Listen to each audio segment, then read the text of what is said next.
Dikenal punya penelitian militer super gila, Cina pamerkan peluru hipersonik digunakan untuk menembak babi, hasilnya cukup mengerikan. Menurut penelitian hewan hidup yang dilakukan oleh peneliti militer Cina, peluru hipersonik menyebabkan luka besar meskipun mereka tidak menembus sepenuhnya melalui kulit seperti peluru biasa.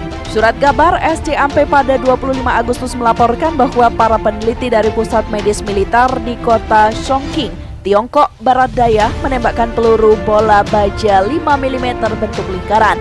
Dengan kecepatan tinggi ke para babi yang disuntik dengan obat penenang. Tujuan dari percobaan ini untuk mengevaluasi efek potensial senjata hipersonik pada organisme hidup. Proyektil dalam percobaan Chongqing ditembakkan kepada paha masing-masing babi dengan kecepatan 4.000 meter per second, lebih dari 11 kali kecepatan suara atau 343 meter per second. Tembakan itu tidak langsung membunuh babi, tetapi gelombang kejut dari peluru menyebabkan luka parah di seluruh tubuh babi. Menurut transkrip eksperimen yang diterbitkan oleh para peneliti di majalah jurnal Eta Armamentari Cina pada 22 Agustus.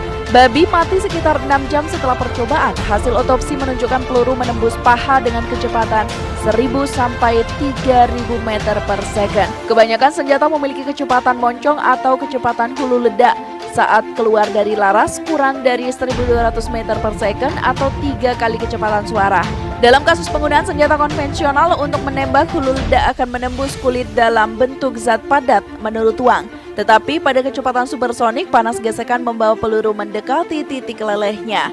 Menurut para peneliti, dalam kondisi supersonik, peluru dan daging berubah menjadi cair dan gas, bukannya padat seperti peluru yang ditembakkan dengan kecepatan normal.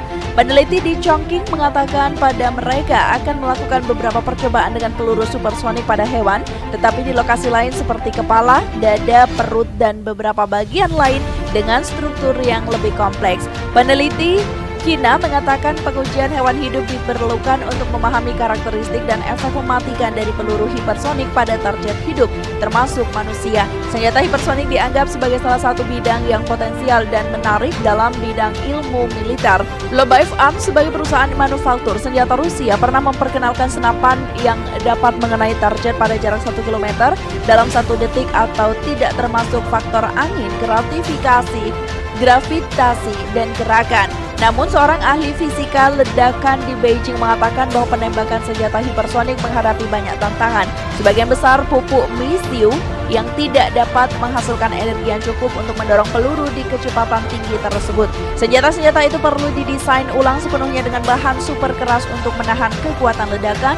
Menurut penelitian tidak disebutkan namanya itu. Seberapa jauh peluru itu pergi masih sesuatu yang tidak ada yang berani mengatakan ketika peluru dalam keadaan meleleh dan berubah bentuk. Masalah lain seperti mobilitas, kebisingan bisa menjadi poin minus untuk senjata semacam itu dalam pertempuran.